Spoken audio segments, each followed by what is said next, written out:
2017, the Libertarian Union was formed. Finally, the average Joe Libertarian could find a thriving community of independent podcasters and content providers, all in one convenient location. At Libertarian Union, we'll always have the latest news, interviews, discussions, and even movie reviews. With hundreds of episodes and more added all the time, you'll always find something fresh at libertarianunion.com. All right. Let's get fired up here.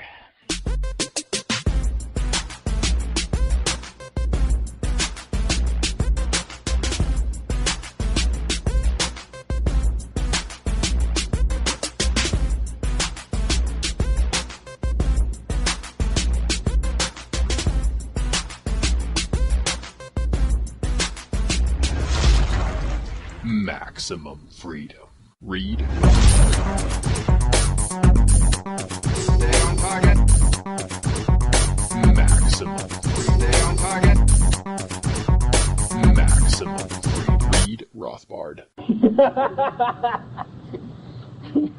Hello and welcome to the Actual Anarchy Podcast, the podcast where we talk about movies from a Rothbardian and Anarcho-Capitalist perspective. And tonight we're going to wreck it. It's what we do here on the show. We're going to wreck it Ralph. And we're also going to let you in on a little known information that is like kind of behind the scenes, little teaser information that Robert found in a video put out by Fee, which is really excellent. That is the keystone to understanding who the true perpetrators are in this monumental struggle between good and evil based on video games from our childhoods. So Wreck-It Ralph, episode 104 of the show. Show notes and more at actualanarchy.com/104. How you doing, Robert? Get wrecked, Daniel. And we will. And FE is the Foundation for Economic Education. They do a lot of good YouTube videos breaking down economic concepts, and they do good stuff over there. So go to YouTube and subscribe to their videos. And unless you're already like Maria, you're probably going to learn something. So it's good stuff. Check it out. Yeah, learning stuff is good. Lifelong learners is what we are here. And speaking of lifelong learning, Cyber Monday is still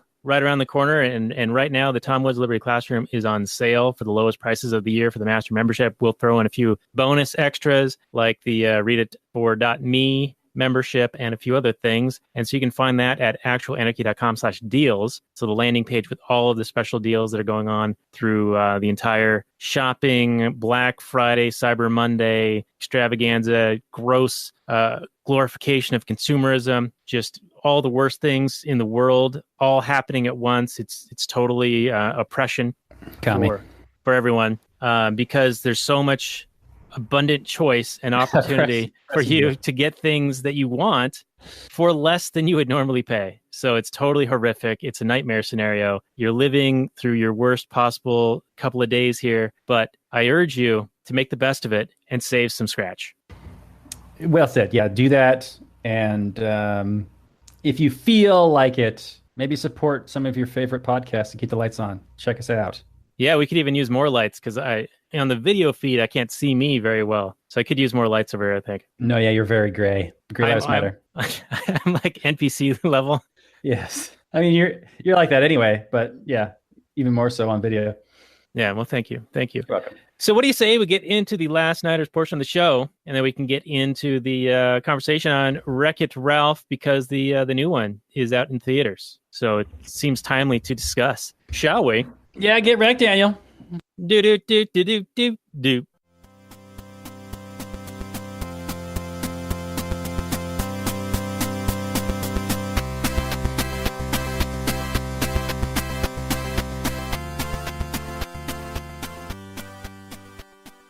Hey everyone, it's Daniel and Robert, The Last Nighters, and The Last Nighters is part of the Launchpad Media, where we're always launching new ideas in your direction. There's a whole slate of shows, new ones coming out every day, different providers, different content, music, news, entertainment, libertarian philosophy, law, and movie reviews, which is what we do here at The Last Nighters. You can find all of that and more at thelaunchpadmedia.com, to borrow from some old internet commercial during the .com days, I think. Forget what that was. That? I want to say it was Expedia, maybe? Yeah, that's it. Yeah, Expedia.com. Well, then wasn't it also Amazon? Amazon.com. I don't No, know. that was another thing, but that was a bit for a while when people didn't know what Amazon was. Right. And then there was a car commercial back when we were in college that I want to say it wasn't Volkswagen. It's something similar. Maybe Kia, maybe not. But it was like /.com all day long. Like /.com all day long. I think You know that's what I'm more talking- recent than that. I think that No, was no, more it like was in college. 2010. It's when Really? we were living on the lake house. No, and it was like somebody works in cyberspace, something /.com all day long. Yeah. Yeah, beautiful stuff. Johnny works in cyberspace, and then Jesse works in blah blah blah. That was 20 years ago. I know, right? It's Get amazing. out of here. By the way, this is episode 47, and we are talking about Wreck-It Ralph tonight. So we are going to go back because it is a bit of a nostalgic movie, kind of harkening back to the Donkey Kong, Super Mario kind of era of video games, but then also mixing it up with some cutting edge like Halo, Kill 'Em All, first person shooter shit, and then the Gaudi inspired Sugar Rush Land speed racer kart racing game, which is kind of this is a fun story, I think. And so we'll get into it. But before that, I want to let you know that this show is coming out on Monday, Cyber Monday. There are still some deals out there for you, like Tom Woods Liberty Classroom. Bluehost might still be having their lowest prices of the year. The Tuttle Twins book series might still be having their best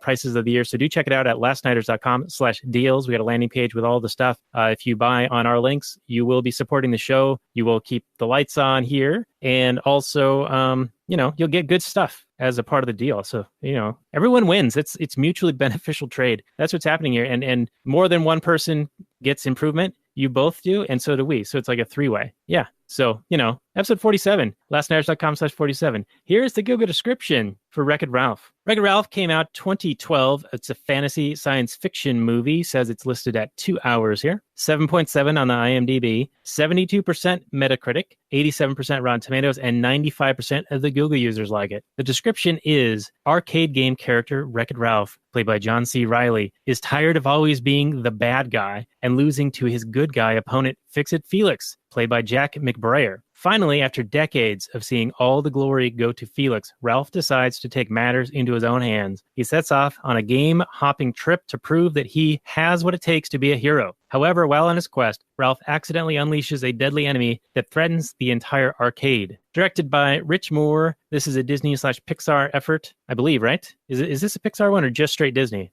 I believe this is just straight Disney, but this is after Disney bought Pixar, So it's all kind of mashed together a little bit. Yeah, like John Lasseter, I believe, is like a co-executive producer or an executive director or something like that. I mean, it's all taking place there. Right, yeah. It's all in that same little universe. So the director is Rich Moore, and this has got the most annoying person in the world who happens to not have a penis, Sarah Silverman, and her counterpart, who is also almost equally annoying, who happens to have a penis, is Ben Shapiro, and they are almost the same person if you were just hearing their voice. Okay. But you're saying that Ben Shapiro's in this movie? No, but he might as well have been. Okay. And then John C. Reilly, of course, the great Ed O'Neill from Married with Children is in this one. What character did he play? He was the owner of the arcade. Huh. Okay. Very, very, 3 or 4 lines. Tiny role. Tiny not role. much. And then the great Alan Tudyk is, of course, King Candy, doing his best Mad Hatter impression. And Mindy Kaling is in this and a few others. But based on what I've told you so far, Google description and all that, what's your opening salvo, Robert? Well, it was fun to watch this. I mean, yeah, the Google description is fairly accurate, I would say. It's a complex film, actually. It's fun. The way it merges like the retro and the new at the time, and the different play styles and the different arcade games bumping into each other and how those characters would interact with each other and all of that. It's a lot of fun. And if you take it at face value and watch the movie from start to finish, it makes sense all up until like the last 30 seconds of the credits. And we wouldn't have known this unless I bumped into a video online on the tubes that broke it down, but it completely ruins the character for me. The main character becomes an idiot that doesn't make any sense, which is okay. I mean, it's voiced by John C. Reilly. It's a video game character. How smart really is he? But at the beginning of the movie, he tells us that he's a bad guy. He tells the audience that. All the other characters in the game tell us that. And never once does John C. Reilly's character, Ralph, ever suggest that he was ever in the right, that he was ever wronged. It's just that he's a bad guy and he wants to be a good guy now because he's tired of being a bad guy. So he wants to go get this medal because for some reason that signifies that he's going to be a good guy now because of this birthday party that he went to, that he kind of crashed, and they were putting a medal on Felix. And he's like, well, good guys get medals, not bad guys. He's like, well, if I had a medal, then you'd have to see that I'm good too. It's some kind of like fourth grade logic. So in that sense, I guess I'm giving him a pass for being completely idiotic, and not to spoil the ending, but it is revealed, because this is the theme I want to run through. This is like the main issue I think that it takes to really understand what's happening in this movie. But it gets revealed that he was just chilling one day on his land, and then some people came along and claimed eminent domain. It's revealed in the little song at the very end that his land was stolen through eminent domain. Yeah, and I'll note it's the third song in the credits. It's the last song, like when they're doing the, like this is based on fictional characters kind of portion of the credits. Yeah, it's like the very, very end, like after all this is where the dog handlers are like giving credit, and like California and Georgia are thanked or whatever. Yeah, and what kind of lenses they used. Right. So you have to watch the entire end, and then that, if anybody knows about eminent domain, and that's what I think we're going to talk about a fair amount on the show, but if you Google eminent domain, what you get is the right of a government or its agent to expropriate private property for public use with payment of compensation. In other words, it's the right of a gang, of a collective, to come along and force you to sell your property to them. Well, it's not even selling. It's just, we're going to do this. We're going to take this. And then, oh, by the way, here's some money. See, we're not terrible people. We're just going to, this is a completely legitimate thing. And there's a bunch of things I want to say about this. And I'm sorry, Daniel, I'm just going to run my mouth for a little bit here. It's what you do best. It's why you're here. It is why I'm here. So if you're going to say that people have individual rights and the right to private property, well, if another gang can just come along and take that property and say, here's some money, then what's the point of having that individual right, or even claiming that you protect individual rights? I mean, this is the story that we get all the time from statists, that governments are necessary to protect individual rights, protect property rights. But yet, not only does government betray that constantly by forcing you to pay taxes, or coming along and stealing your property through asset forfeiture seizure, declaring some set of money illegal, or your house illegal, or this bike committed a crime, or this car was used in a crime and therefore it's illegal, so we're gonna steal this. And then nobody bats an eye at it. They're like, well, a drug dealer, this is like a drug dealer auction, so it was all the stuff that the state took in, X, Y, and Z crimes, and so therefore they have a right to steal it. Anyway, I don't want to get off down that horrific tangent, but the excuse always given is for eminent domain or asset forfeiture, mostly eminent domain. It's like if you watch the movie Little Pink House, where they were going to take the house, take the land, and then they were going to give it like a private company to build a building there, and they never ended up doing that. But anyway, the excuse is always like, well, we need to build a highway through here or whatever. Right. We talked about that on our Cars episode. If people want to go and talk and look at that, there was a documentary called Divided Highways. It talked about the interstate highway system and how it was built and how the land was basically taken from people as a result. So it ties right into all this. Right. And that's probably the most common use of this, is that they just declare, well, we need to widen the road a little bit, so we're just going to take, another 10 feet of your land or another 20 feet of your land. It happens a lot. And other times they'll just say, well, we're building this whole road right through your land, and there's nothing you can do about it. And so here's some money, even though it completely screws you over. The problem, of course, besides theft, is that whenever you say you're doing this for the greater good, like this is for the collective benefit of the whole, you are essentially saying that, well, we can steal anything for any reason, because anybody's interpretation of what the collective greater good is entirely subjective, and anything can become an excuse. And then why even have individual liberties at all? So anyway. YARP, the greater good. Harkening back to our Hot Fuzz episode. See, I'm tying it all together here, buddy. Oh, nice callbacks, Daniel. So anyway, if Ralph was just chilling one day and along come some people with some paperwork saying, this is now ours, this land is now our land, now you have to go live in that brick pile, or at least, not on your land anymore, and we're going to build up this apartment building. At no point during the movie does he ever say, yeah, they kicked me off my land. They stole my land, and the only thing I can do is live over here on this bricks now. all we get is I'm Ralph and I'm a bad guy and I smash things and blah blah blah. No, you're not. You're the good guy. You're kicked off this land and they come in and they build up an apartment building. What he's doing, and maybe it's not the best idea to smash the building that people are living in at the time, but you are evicting people from your land. You have a right to forcibly eject people from your land that you rightfully own. Now, I wouldn't say that, he should go and like threaten their lives, but I mean, what other choice does he have? They think he's a bad guy, and he's apparently been brainwashed into thinking he's a bad guy. I don't know. I want to get your take on all this, Daniel.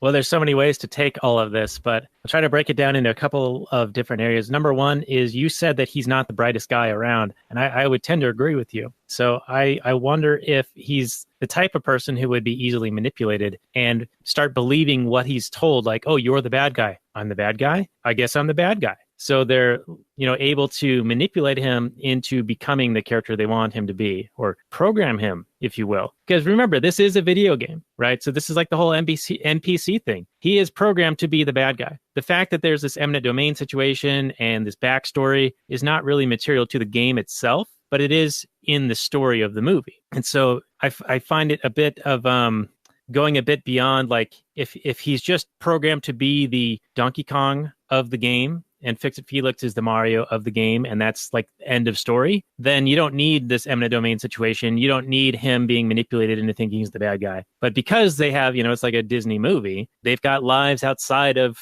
when someone's not dropping 8 quarters into the game. Inflation, by the way. What games take 8 quarters, man? That seems insane. But yeah, the ones today, I mean, arcades aren't a thing anymore. They've been outcompeted by home consoles and now mobile gaming. But yeah. Yeah, and I mean, the prices have become astronomical, apparently. And not only that, but like the inconvenience of 8 quarters going in, Like it's not like you can put the Sacagawea dollars in, I don't think. I mean, I don't even know. But back to what I was talking about. So if you take it outside of just, he's programmed to be the bad guy, Felix is programmed to be the good guy, within the confines of the game, you don't even need the eminent domain story, which, by the way, they actually do telegraph that in the very opening, where he's got his stump and then they bulldozer and move him onto the brick pile. You don't get the lyrics until the third song of the credits that explains why and what, and actually uses the terms eminent domain. But you see it in the very opening of the movie. Now, if you add that into it, and then he's kind of a dim-witted guy, then I can see him sort of believing what he's told. Like, oh, you are the bad guy, therefore you're the bad guy, and you're the bad guy. And he goes, I'm the bad guy, all that. I think I feel like I'm repeating myself here, and I'm sure that I am. Yeah, probably. But I mean, like you said, he's programmed to be the bad guy. Their job, if you will, is to act out this game so that they don't get turned off. So that they maintain, they're celebrating their 30th anniversary. They're there to entertain people. That's their job. They're actors on a stage. So, I mean, how far we want to go down the reality of the whole situation is kind of funny. But, this is what we do here. Now, There are some other interesting points later in the movie. Are there points you want to hit before I get to it? Because the next one I really want to talk about is the glitch Ralph contract, but I'm sure there might be something you want to talk about before that. Well, I do have, the whole idea of they are actors on the stage, but even after that, you've got Ralph still feeling like, hey, it's been 30 years. I've never got the medal. So he wants that validation. He wants to be the good guy, and he wants to be socially accepted. Like, he's been suffering ostracism for 30 years. And it's very, very powerful, very obvious in this movie that he's not a part of this group. They're very reluctant to even let him in during this 30th anniversary party, of which he is the main, factor of the game. He's not even invited to it. So that just goes to show you that social pressures are super powerful and a very effective market-based tool for writing behavior. And we've talked about this in the past. And then also his comment about Fix-It Felix coming up and using a magic hammer. And he does this like offhand comment, like, how hard could it be? He's got a magic hammer. It's like no effort on his part to like do any of this stuff. So it's really all for show, right? It's all entertainment, actors on a stage, programming. But I feel like Ralph is sort of identified as his actor portrayal.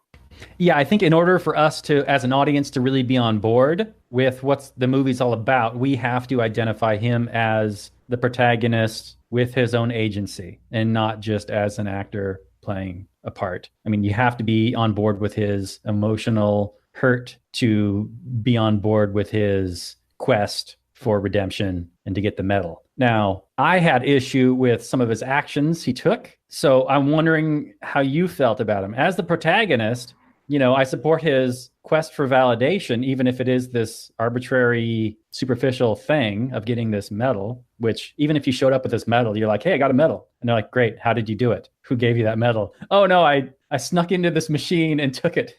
Okay, does that mean prove you're a good guy? Yeah. I don't really think it does. You stole, okay, and this is the story he has to tell, right? He goes, well, okay, I was at a bar, and then this drunk soldier guy stumbled by me, and he knocked himself out, so I stole his armor, and then I impersonated him in his game, and then I snuck into this tower where normally the player gets to at the very end of the game, and just stole the medal. Aren't I the greatest? Well, this goes back to him being, kind of this simpleton, right? Where the medal is a symbol to him, and all he needs to do is attain that symbol to get the reward, the accolades that go along with it. And I would liken this a little bit to Paul Krugman getting a Nobel Prize, because as soon as he has that, then everyone listens to him, even though he's been wrong like 9 out of 10 times on everything that he says. Yeah, that's a good likeness. Right.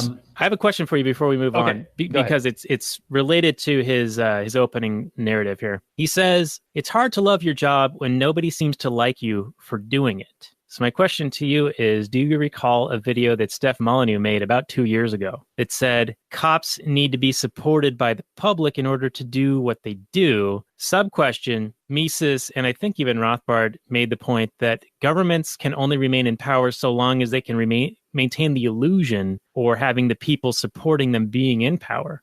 So run with that. I believe that Molyneux video was his breakup video with libertarianism. Is that correct? Sounds about right, yeah. Yeah, so he really went off the rails there. And yeah, he was talking about, there was a big crime spree, I believe, in St. Louis at the time. There were like I don't know if this is the Michael Brown time or whatever, but there were a lot of like riots. And he made some bizarre claim about how you need to publicly, and he's talking to libertarians. He was saying that libertarians had blood on their hands if they didn't publicly support the cops, and that their public support was the only way that cops could actually do their jobs and prevent crime. And this is the same man who has likened cops to crime detectives, crime historians. I mean, what prevents 99.99% of all crime is social pressures. Like ostracism? Ostracism. It's the idea that I would consider myself a bad person. It's the idea that your mom would consider you a bad person, that your friends would frown on what you do. The idea that, well, now you got to hide your loot or whatever. I mean, all kinds of things that you can't just be out and open about. Unlike a politician who can just rob you and like smile and wave at the cameras at the same time. The crook is a little more honest about it. And he knows he feels shame about it. And they don't necessarily brag on Instagram about all the stuff they've stolen. Some do, but most don't. So anyway, where was I going with that? Well, and then the second part was, do you think that governments really do need to have sort of the support or at least the compliance or placation of the populace to get away with what they do and maintain power? Sort of like the with the consent of the people. Yeah, or like the apathy of the people, even. But that's the claim is that they operate with the will of the governed or whatever, the consent of the governed. Well, that's the fantasy. I mean, right. We're now getting into fantasy. We've been talking about a video game that comes to life at night, but now we're getting into fantasy territory. Right, where the people actually support their own enslavement. Well, they do. I would completely agree. The only way to essentially move on from the statist system is for people to just walk away and stop supporting it. The idea that you're going to have some sort of violent revolution, well, that's just another person that wanting their turn at the controls. There's never been a revolutionary who is like takes over and then is like just walks away and is like, and done. See, and we just stop. It's always takes over and then now I'm going to show you how to really rule people. I was just watching some documentaries on Stalin, and he made an interesting claim. The guy that was speaking, actually, it was an interview with a guy who I swear sounds and looks just like Joe Pesci, but he's like not Joe Pesci. He's a historian. So his name is not Joe Pesci? His name is not Joe Pesci, and I recommend you check him out. I couldn't tell you a name to actually Google or anything. It doesn't matter. I mean, it matters. He seems like a pretty smart guy. Well, But where do you find this documentary? Is it YouTube, Netflix? it was on the tubes, and it wasn't a documentary. It was an interview. It's an interview series. I think he wrote a series of books. It's like Stalin, Rise to Power, Stalin Waiting for Hitler, and there's a series of interviews with the guy. All right. If you remember it, send it to me and I'll put it on the show notes page at lastnighter.com/47. Okay, it's Steven something, maybe. I don't know. Anyway. So they were talking about Stalin, and usually the claim is, well, Stalin just had this lust for power, and that's why he was such a tyrant and took over control and blah, blah, blah. What this guy is saying is that he's gone through and read all their Politburo and all their inside notes and like all the stuff they're talking about during closed meetings, all the minutes of their private group meetings. And these people were just true believer communists. Like if they're talking about the proletariat and the bourgeoisie out in open, they're talking about the proletariat and the bourgeoisie when they're hanging out, drinking a beer. They're true believer communists. And the fact is that Stalin wasn't just a sociopathic tyrant. He was a true believer in communism. He was really trying to make the system work as best he could. And that he saw when people didn't toe the line that they had to go because he believed that was the way to the best possible world. So really, it's an indictment, I believe, of communism. It's not just saying that, well, it's just Stalin was a bad guy. He was really trying to institute true communism. This is interesting because it sounds like he's making the greater good argument. He was, yeah, absolutely. And that dissenters and people not towing the line were impediments to the greater good, and therefore he was proclaiming eminent domain over their life. Exactly what he was doing. For the greater good, these people need to be removed or eliminated for the great society to be obtained. He was a true believer. He wasn't just a psychopathic, sociopathic tyrant guy. He was doing what he did because he believed it. He believed himself to be the good guy. And there were plenty of people following orders. And there were plenty of people that also were believers in the party, true believers, and willing to follow out orders once he, pointed the finger at the people that had to go. Yeah, interesting.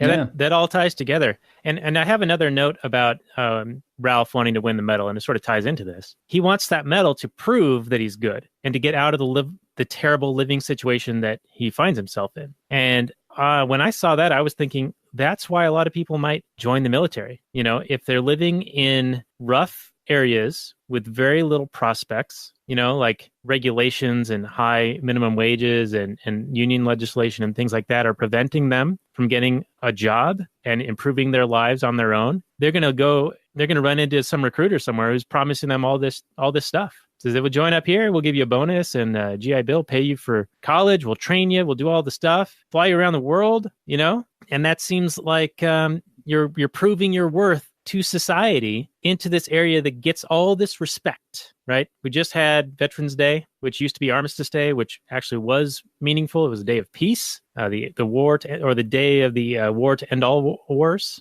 ending. It's supposed to be like a monumental thing about not killing each other, but now it's been subverted. Anyway, I digress. But I see his quest to get a medal like that in a very militarized game, right? Whatever the game is called with Jane Bug Hunt, Lynch. I think. Or no, it's Hero's Medal. Hero's Medal, yeah. That's him joining the military to get that respect, to win that medal, to make something of himself, to improve his situation. And it's a false promise, right? Like we see that in the movie. Like he's just going to go there to steal the medal, basically. And then when he gets into Candyland, it gets stolen from him. So property rights are kind of a big deal in this movie.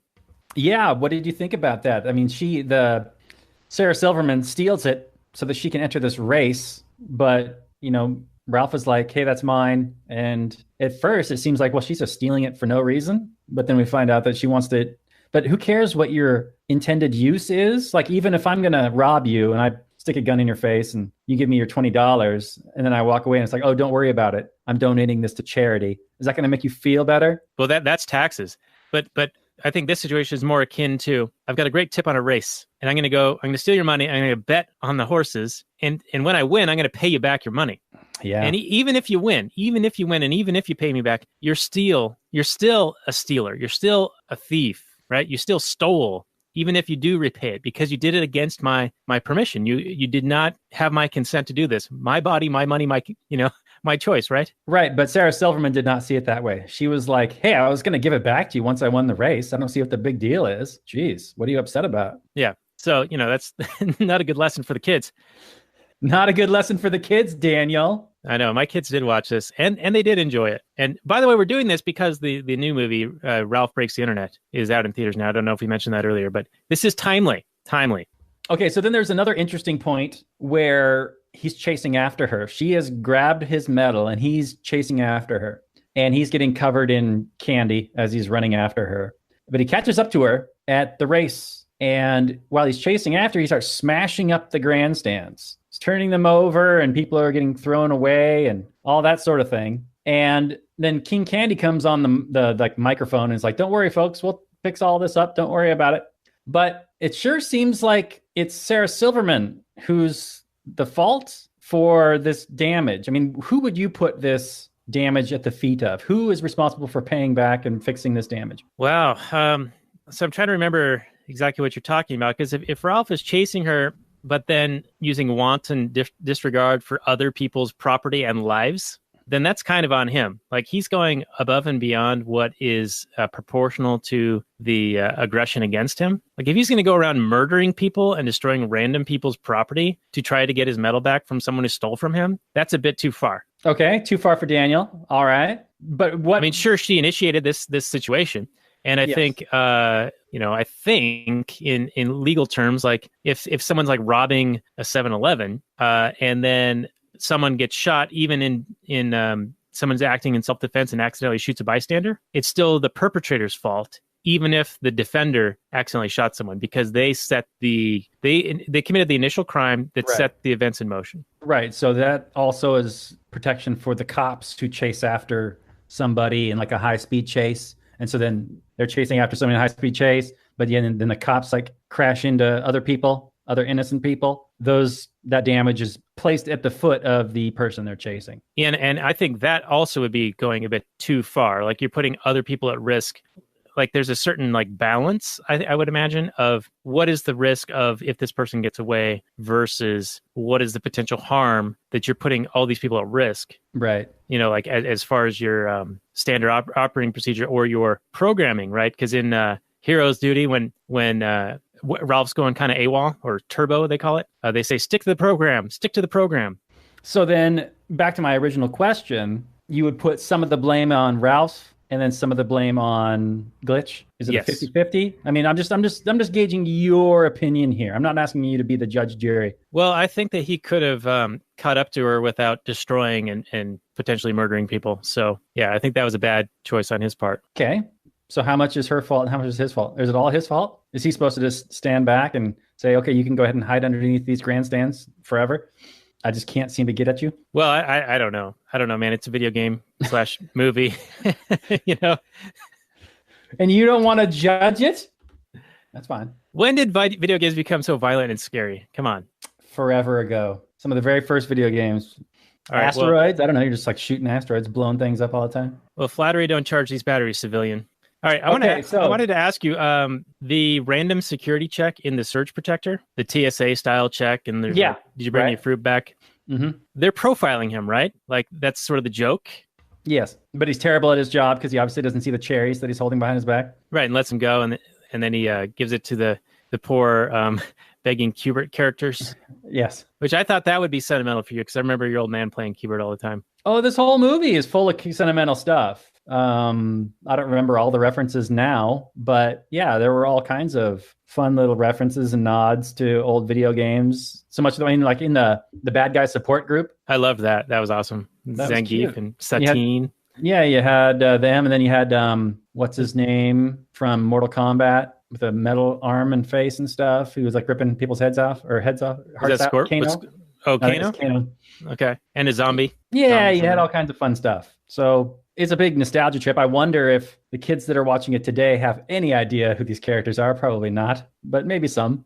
So let's talk about the contract. It's one of the main things I wanted to talk about. If you know what I'm talking about, you know what I'm talking about, Daniel? No, enlighten me. Okay, so Glitch asks for Ralph's help, and Ralph agrees, but he doesn't know what he's agreeing to. But she says, I need you to smash something. Help me out, and then I'll help you out, basically, is what the contract that they forge. And it turns out that she wants him to help her break into a bakery. And as soon as he realizes what he's being asked to do, he balks. He's like, whoa, whoa, whoa. You just want me to break into somebody's private property? And she's like, you can't back out now. We shook on it. And my point is, hell yes, you can back out now.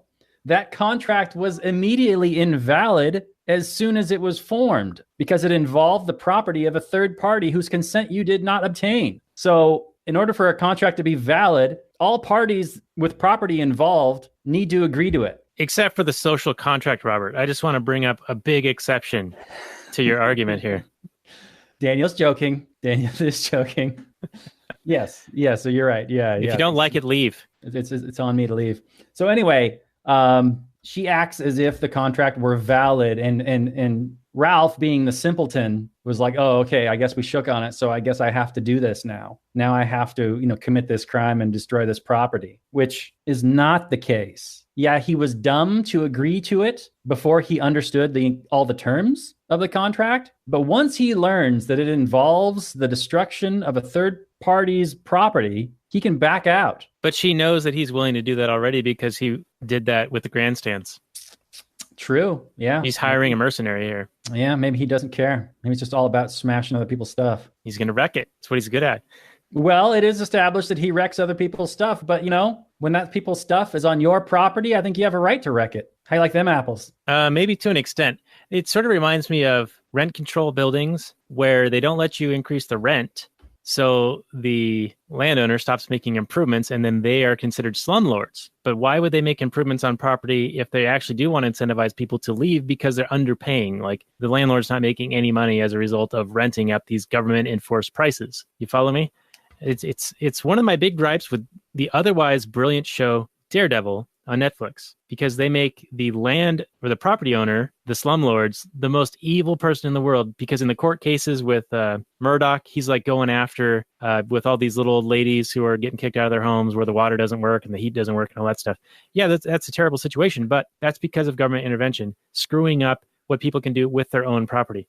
Yeah, you're absolutely right. They force the prices so low that, the rent owners can't make any money and can't afford to maintain those buildings, and they get vilified in the press and on TV shows as being these horrific people, when, yeah, you're right, it's government intrusion into the market. Right, and then the whole reason that the prices are going up is with a supply and demand situation. So you've probably got government elsewhere fucking everything up by preventing new housing from coming on the market with zoning laws and other restrictions.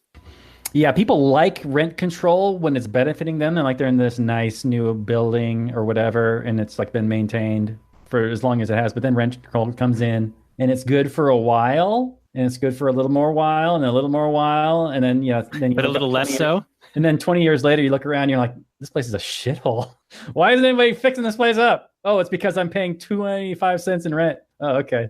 All hail our rightful ruler, King Candy. Yeah, King Candy. Now, he's buying everyone's affection by giving away candy, and he's got this race that he runs nightly to get people on the roster for the next day's entertainment. So it's a pay-to-play situation. That's why Silverman is stealing the medal from Ralph to be able to enter this tournament, because it's revealed later, and we spoil movies. We wreck movies all the time. We're going to wreck it. She was the cabinet. She was the feature on the cabinet of the game. She was supplanted by King Candy, who was actually Turbo from another game. Spoilers all around, who got jealous of the competitors coming in who are faster, better, sleeker, pulling away his thunder. So he went over to the other game and screwed it up. So then his game and the new game got sent out as out of order games, but he escaped and supplanted her in Candy or Sugar Rush, right? Sugar Rush, what it's called, and went in and reprogrammed people, erased their memories, like Men in Black style. I mean, this is essentially, he took over and then took over their education program, indoctrinated everyone, implanted false memories, all this other bullshit to get people to believe that he was the rightful,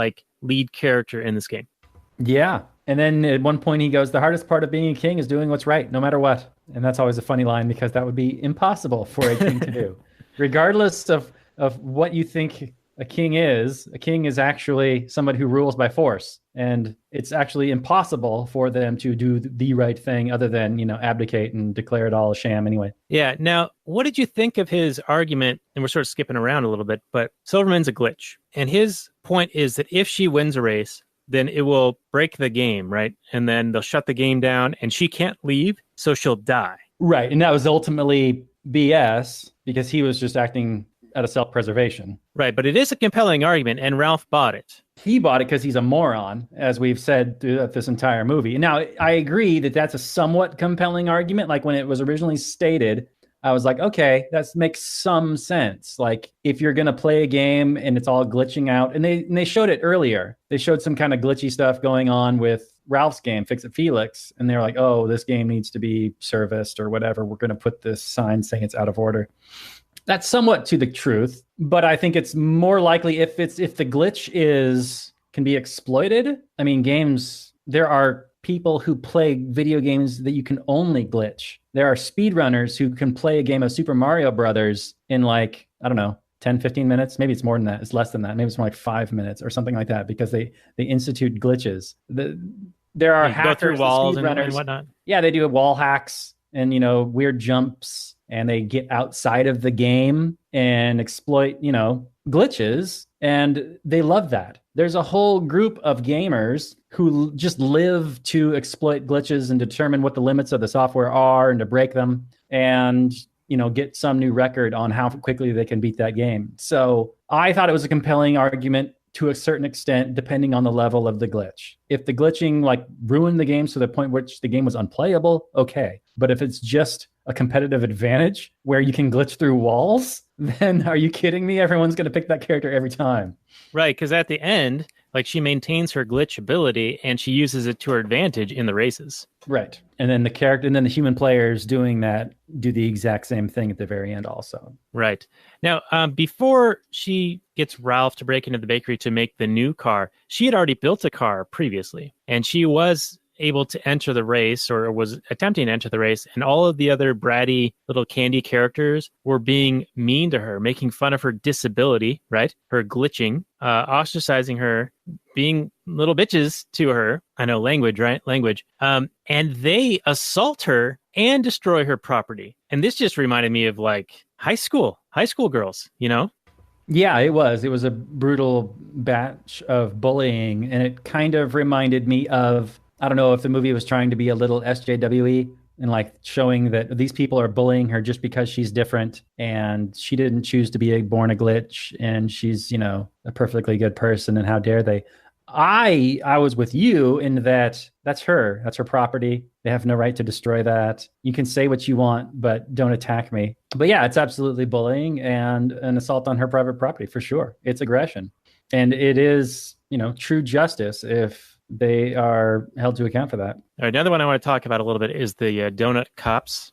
They're basically chasing Ralph around saying, we're not going to hurt you, you little freak. Or they say that to Silverman. And they're liars, because they beat Ralph before there's any interaction, right? They don't even talk to Ralph. They just start beating him up. It's like when people show up to, police show up at a house and just shoot the dog first thing, even if it's the wrong house. Right.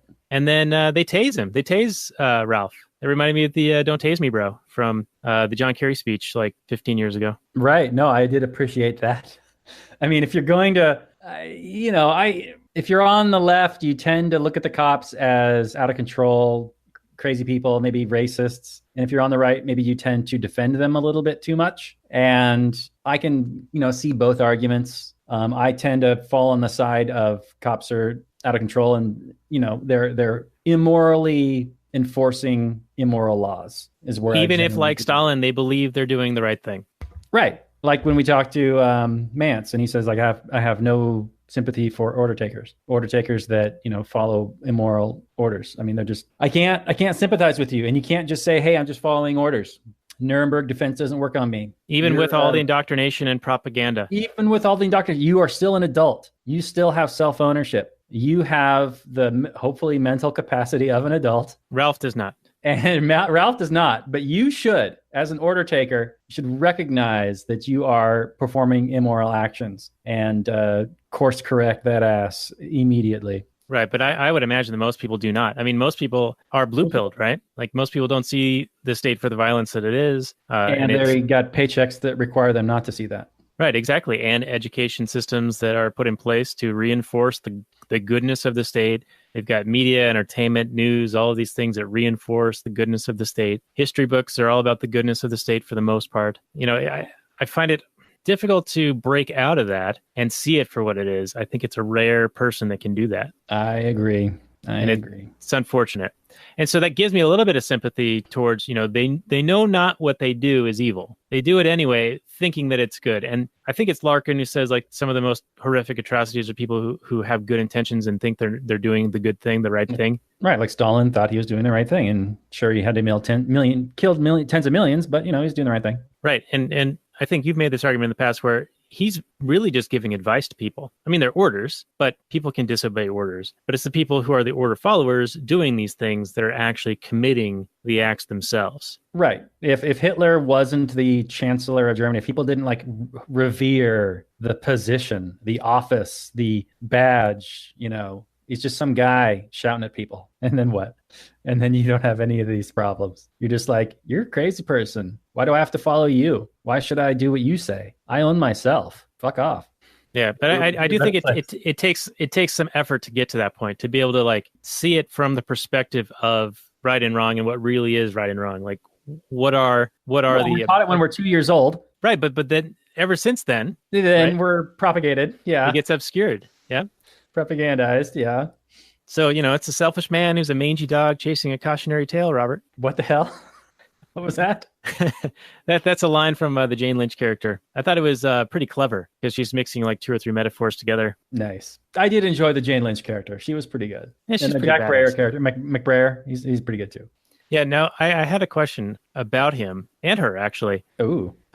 So when they're stuck in the Laffy Taffy and the taffy vines are coming down they're in the quicksand, you mean? Yeah, the quicksand, and the Laffy Taffy's coming down to, when they think something's funny, they get closer and closer. Yeah. And it's physical violence that apparently they find funny. Even though they have no eyeballs. Yes. Well, just disregard that. This is it's part of the movie. But I found it as a father watching with a 3 and a 5-year-old, I was like, this is not good. I don't want it to be celebrated that punching someone in the face is hilarious, funny, and like the thing to do. And so that really bothered me a little bit. And then when they get out of that, Jack McBrayer like falls in love with her, right? Or she falls in love with him because he's like looking all, what's the word?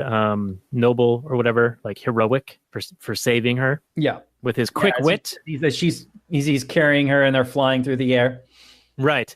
But then she randomly fires her gun in the air to like snap him out of it or snap her out of it or something. And that made me think that is, you had made reference to the cops were viewed through sort of a leftist lens in this movie, where they're sort of like out of control and beat people, tase people, whatever, before any questions or any other interaction.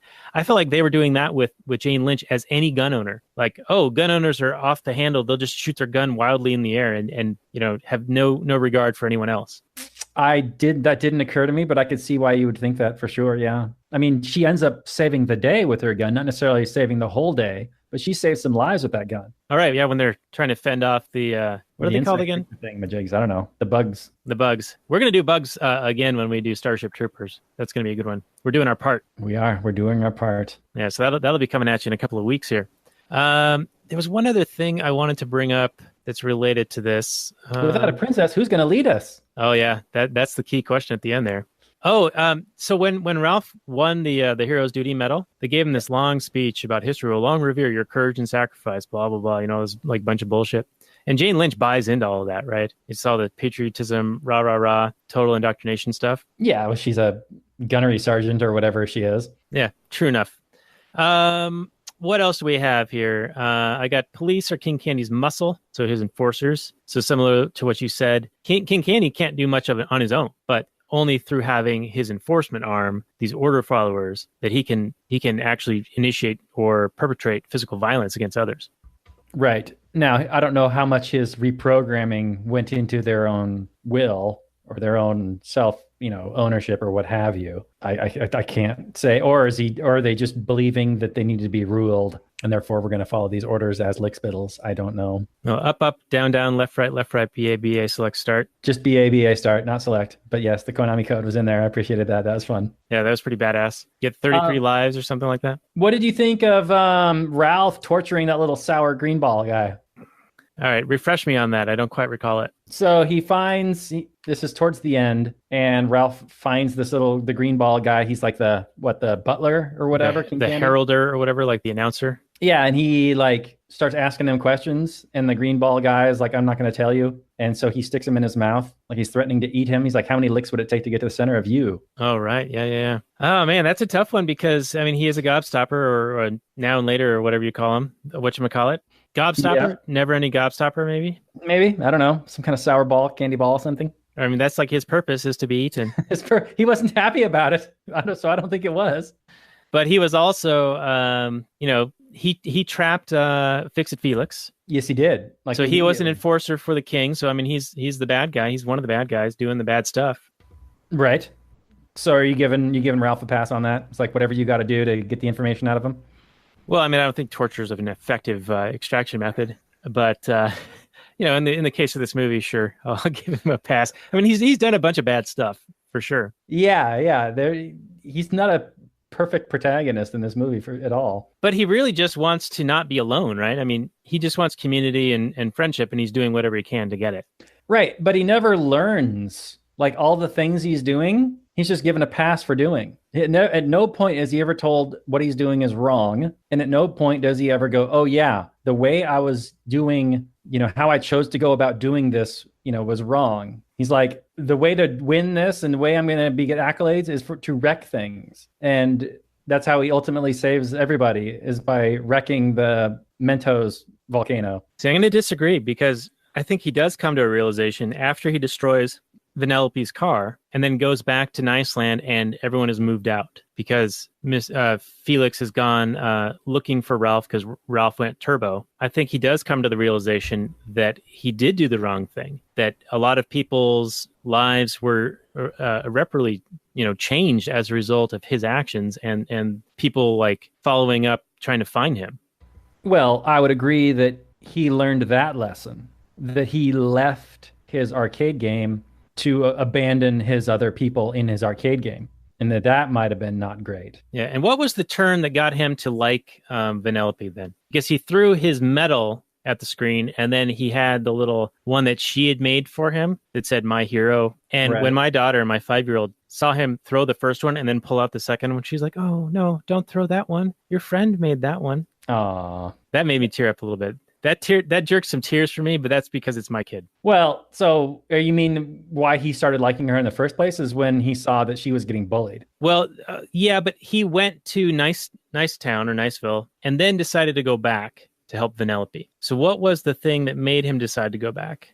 Oh yeah, well he saw her face was on the side of the that's right. arcade cabinet. So he saw that she had been wronged. Right. She had been displaced. She wasn't just a glitch. She was supposed to be in that game. She had been removed from her property by King Candy. Much like he had been. Eminent domain. Yeah, maybe he recognized a fellow traveler there, so he had to help her out. All right, so yeah, she was the rightful owner, and if she wins, she actually would fix the glitch. She would fix the glitch, but then she would go on to be the princess and rule over everybody. But then kind of not. Right. She kind of abdicates almost immediately. Well, it's weird because as soon as she's the ruler, she makes this joke about threatening to execute everyone. Yes. Which, okay, it's a joke, but they think you're serious about threatening to murder them. So how much of a joke is that? A hilarious joke, apparently. I don't know. And then, of course, they do say, as you mentioned earlier, without a princess, who will lead us? And she says something to the effect of, I'm thinking something like a constitutional democracy. And my thought was, what the fuck is that? Right. Is this like an attempt to influence viewers into thinking that that is the form of government that is in the United States? Because everyone says our democracy, right? And everyone knows there's a constitution, but they don't seem to understand like the mechanisms by which they're purported to like offset each other and prevent tyranny and all these things. And, how effective that's been is certainly up for debate. I would say it hasn't been very effective. But going to this direct democracy model, which seems to be what the left talks about ceaselessly, seems to be what's being supported here. It is, for sure. And not only that, but they also, and this gets done all the time, is they conflate ruler with leader and leader with ruler. So when they ask, well, who's going to lead us? They make it seem like, well, who's just going to show us the way? Who's going to be the great big shining beacon and like suggest things to us as to what we should do? And not instead, we're going to make the rules and the laws. And if you don't obey, we're going to kill you. There's a big difference. There's a huge difference between being a leader, like somebody who leads us in this calisthenics program, versus a ruler who rules and dominates you and punishes you if you don't do what they say. And this is a cart before the horse situation, because a lot of people think the government is necessary for society to exist. But no, society, voluntary interactions among people precedes government.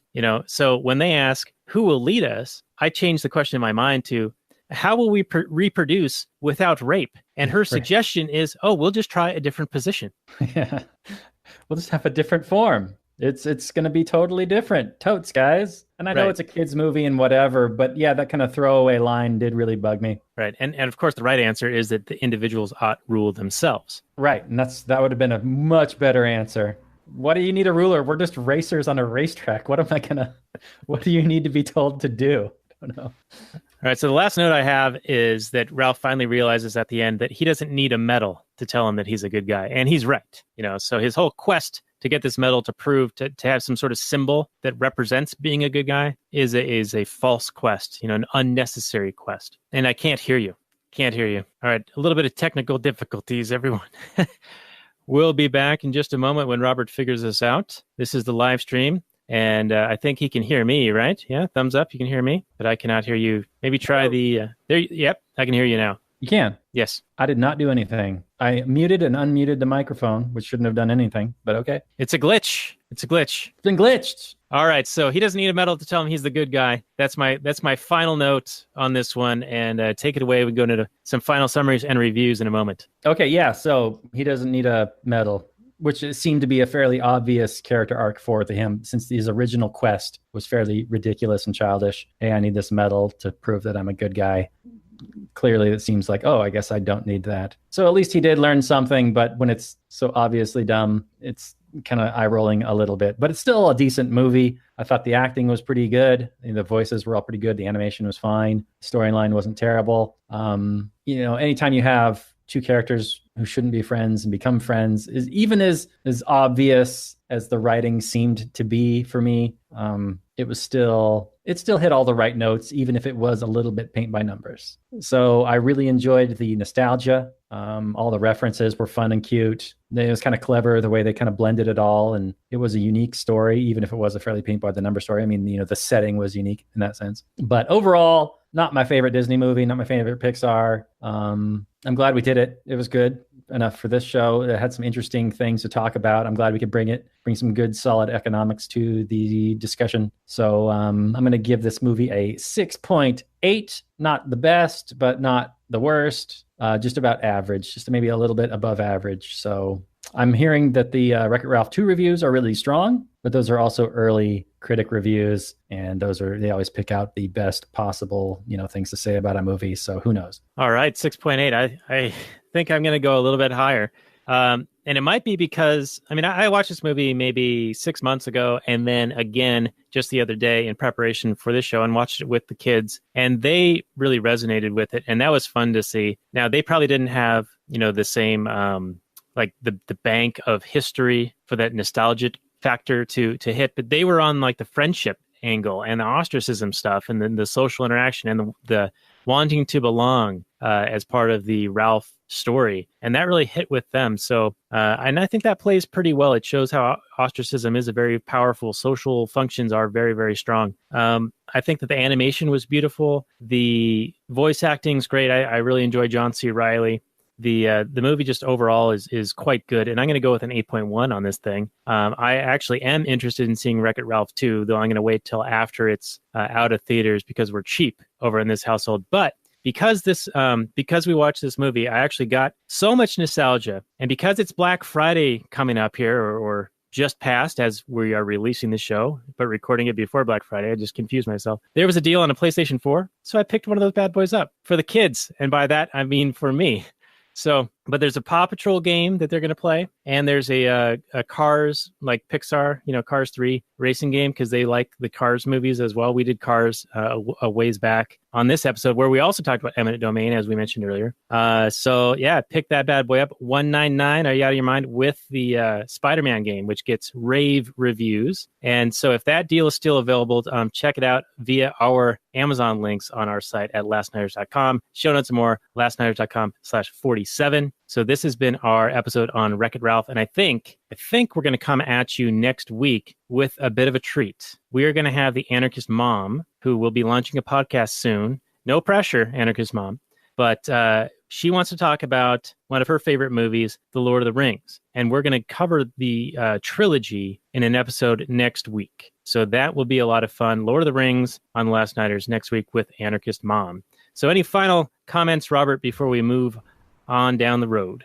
You got wrecked, Daniel. 8 point. What did you give it? 8 point something earlier? 8.1 on that Richter scale. 8.1 on the IMDb's. Good job. No, that's you're not totally wrong. I mean, I just imagine watching it with your daughters would really evoke some more positive feels than I probably did. So, right on. I can believe that.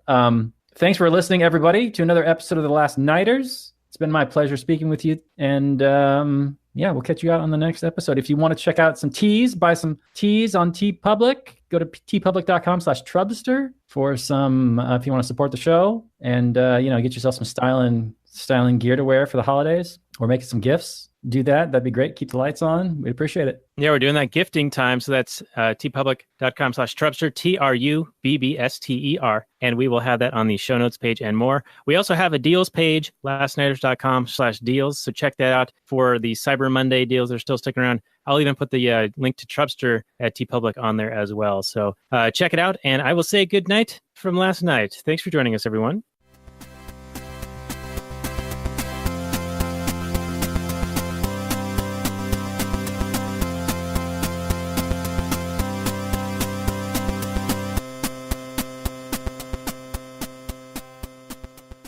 And continuing the transmission, we've got the documents here for Actual Anarchy. Robert, I don't know if you had a chance to watch any of the bonus material on Wreck-It Ralph, but they did have a couple of deleted scenes that I watched, and it was just, the storyboard style, like the very roughly, drawn animatics. Yes. And they had, they had another character in there who was like this sort of Matthew McConaughey-esque laid back dude. Turtle? Who was like a sea turtle?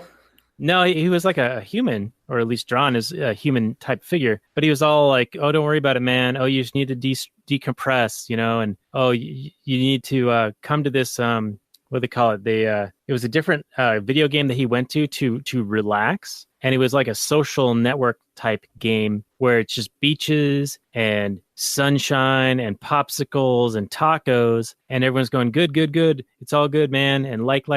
So I think it was supposed to be a play on the vapidness of social networks like Facebook. Could be, or it could be a dig at like Second Life games like that. Yeah, it could be. I mean, this came out in 2012, and I know it takes these guys years to make one of these movies. So yeah, it might have been written in like 2010 or something. Yeah, so maybe it's like a MySpace-y type thing. I mean, Facebook was sort of around back then, and it was more like pokes and likes, I think, back then. Yeah, and Twitter was just getting started, so they could have been digging at that a little bit. But yeah, there's a totally different culture, and it's interesting how the attitudes towards that kind of stuff has changed with time. I remember the first time I ever really heard of Twitter, around the time of Twitter, was when Sully landed the airplane on the Potomac. Is that the Potomac, or what was it? What river? The Hudson. There we go, the Hudson. And apparently people were tweeting it. Passengers on the plane were tweeting it, like what was happening. And that was the very first news about it. So that was like a way for, instant news was like, a network of that sort of thing. Oh, yeah. I kind of recall that it was related to the Arab Spring. Really? Yeah, I think so. Like information was getting out via Twitter or something like that. Though if if I recall, that was more of a manufactured revolution, if you will. I mean, I don't know how much of it's like true or conspiratorial. I mean, that was back in the Alex Jones days when I listened to him more. Well, it is interesting how some platforms are just taken for granted. Like everybody uses them, blah, blah, blah. It's totally fine. Yeah, it's a cesspit of whatever, but who cares? But then along comes something like Minds.com, and then it immediately gets denounced, like saying that it's the platform for alt-right racists and neo-Nazis when it's, the synagogue shooter, the most recent synagogue shooter in Pennsylvania. Yeah, was it Minds or Gab for that one? Maybe it was Gab. Yeah, you're probably right. It probably was Gab. Is Gab still shut? They were shut down for a little while, and then they were back. But yeah, you're right. It was Gab. So it was Gab that was. It's like I'm sure he probably had an account on Twitter and Facebook too, but you don't hear people talking about that as being this evil place. Right. And then Gab gets shut down and demonetized. PayPal withdraws the ability to accept payments for them and all that stuff. Yeah. Yeah. And you see more and more of that. And it's sort of like the attacking the source instead of the argument situation, which people will often do when you bring up books by people or quotes by people, articles by others, that they want to paint with the racist brush. And it's like a magical brush that has every color that you would ever need. And all you have to do is proclaim something racist. And that's the end of the discussion. Right. Because you don't want to be associated with that, because that's the worst thing in the world to be. Right. Though it does seem like Facebook is starting to fall a little bit out of favor. And speaking of Minds, I know when people have been setting up Minds accounts and then trying to share them on Facebook to, let people know, right? Like, hey, if you want to find me on Minds, this is where you'd find me. The Facebook actually doesn't like Minds links. And so it says, this is a suspicious link. Please verify through this CAPTCHA that you really intend to post this link. Sweet. And I don't get that for, any other links that I've posted. They already like deprioritize links. Like if you put a link in a post or something, like it doesn't get as much reach. So I can only imagine what they're doing with, competitors' websites, right? Yeah, I've heard that Facebook is falling out of fashion for sure. I mean, they've been saying that for years, but supposedly, the young people are getting off of it and moving on to different platforms. And hopefully this will lead to a decrease in people saying that Facebook is a monopoly, because that's just a ridiculous thing to say, but who knows? Right. And we're still there because it's where the people are, right? And it's where most people are. So we're still going to use it as long as they'll permit us to do so. We weren't deplatformed like so many pages were recently, but I think that's mostly due to our lack of popularity. So if you guys want to help us achieve notoriety and get kicked off, spread it around to your friends, like our page and YouTube channels and all that stuff. That's right. Help us get kicked off Facebook. Not that we're trying too hard. I mean, we're just trying to speak truth, right? Sound economics and voluntarist principles. Sounds like a nightmare to me. Rothbardianism and all of that. Oh, by the way, I forgot to mention, I think on the last Nerdist portion of the show, is that we accept Patreon donations as well. So if you want to support the show monetarily, other than by buying on those amazing links for the amazing deals for the Black Friday, Cyber Monday extravaganza of capitalist exuberance at actualanarchy.com/deals, you can hit us up at Patreon for actualanarchy.com/Patreon. So just throw that plug in there. And one of the bonuses that we throw in at the $5 level is the pre-show and post-show. Post-show is called Kathleen Turner Overdrive, which is me and Robert just kicking back, even more laid back than we do on this portion of the show, if that's even possible. We figure out a way. We find a way. Life finds a way. And we're about to get into that, I think. I think we are. We're about to get all up in that business. So, Robert, this has been a fun episode on Wreck-It Ralph. As you said, I'm glad we did it. It was a pretty good movie. Do you care to revise your score at all? No, I'm not going to give any nostalgia points. I mean, friendship, it's good. It's a good thing. Anytime you're involving, friendships being friendships, and I'm saying really dumb things right now. So the good ship friendship. All right. Well, we've got one that goes way back, and we're about to get into the Kathleen Turner Overdrive. So good night, everyone. Thank you for joining us. Maximum freedom.